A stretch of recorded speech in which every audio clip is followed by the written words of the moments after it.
অনিয়মিত অভিবাসীদের বৈধতার শর্ত কঠিন করে ফ্রান্সের নতুন সার্কুলার জারি। ফ্রান্সের রক্ষণশীল স্বরাষ্ট্রমন্ত্রী বুনো রুতায়েরো বৃহস্পতিবার অভিবাসন সংক্রান্ত নতুন একটি সার্কুলার জারি করেছেন।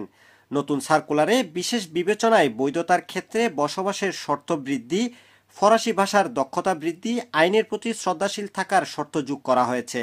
বৃহস্পতিবার 23 জানুয়ারি ফ্রান্সের সবগুলো প্রশাসনিক দপ্তর তথা প্রিফেকচারগুলোর কাছে সার্কুলারটি প্রেরণ করেন ফ্রান্সের স্বরাষ্ট্রমন্ত্রী। আপনারা জানেন, ফরাসি স্বরাষ্ট্রমন্ত্রী বুনো রুতাইয়ো গত বৃহস্পতিবার একটি অভিবাসন বিষয়ক সার্কুলার ইস্যু করেছেন। এই সার্কুলারের কাজ কি? এই সার্কুলারটি কোনো অভিবাসন বিষয়ক আইন নয়। এটি মূলত 2012 সালে তৎকালীন স্বরাষ্ট্রমন্ত্রী ম্যানুয়েল ভালস এই সার্কুলারটি দিয়েছিলেন, যেটির আওতায় ফ্রান্সের বিশেষ বিবেচনায় অনিয়মিত অভিবাসীরা বৈধতা পাওয়ার সুযোগ পেতেন। কিন্তু নতুন স্বরাষ্ট্রমন্ত্রী বুনো রুতাইয়ো, যিনি রক্ষণশীল এলআর দল থেকে এসেছেন, তিনি মূলত দায়িত্ব পাওয়ার পর থেকেই ফ্রান্সের অভিবাসন নীতি কঠিন করার জন্য বারবার বলে আসছেন।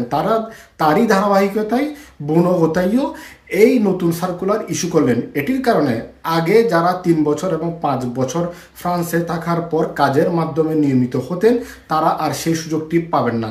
পক্ষান্তরে তাদেরকে এখন থেকে 7 বছর অপেক্ষা করতে হবে। এছাড়াও পারিবারিক এবং ফ্যামিলি ক্যাটাগরিতে যেই বিশেষ বিবেচনায় অভিবাসীরা নিয়মিত হতেন, সেটিও কঠিন করার জন্য তিনি সংশ্লিষ্ট ফরাসি দপ্তরগুলোকে আদেশ দিয়েছেন।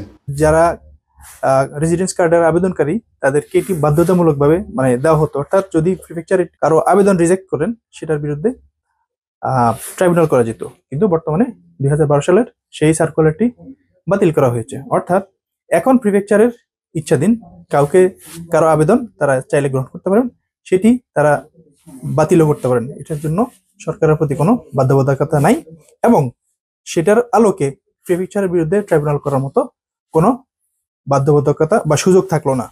আনুষ্ঠানিকভাবে গণমাধ্যমকে বিষয়টি ব্যাখ্যা করেন রক্ষণশীল এলআর দলের এই নেতা। স্বরাষ্ট্রমন্ত্রী হিসেবে দায়িত্ব নেওয়ার পর থেকেই অভিবাসন নীতি কঠোর করতে চাওয়ার পক্ষে মত দেন তিনি।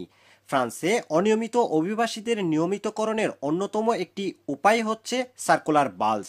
2012 সালের তৎকালীন স্বরাষ্ট্রমন্ত্রী ম্যানুয়েল ভালস এ পদ্ধতি চালু করেছিলেন।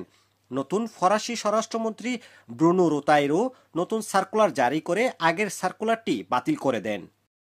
একটা ডেভেলপড কান্ট্রি ধরা যায়, তো সেখানে আপনার অন্তত এখানে তারা যেভাবে আইনের প্রতি সম্মান দেখায় করে, সেটুকু আমাদেরকে মানতে হবে।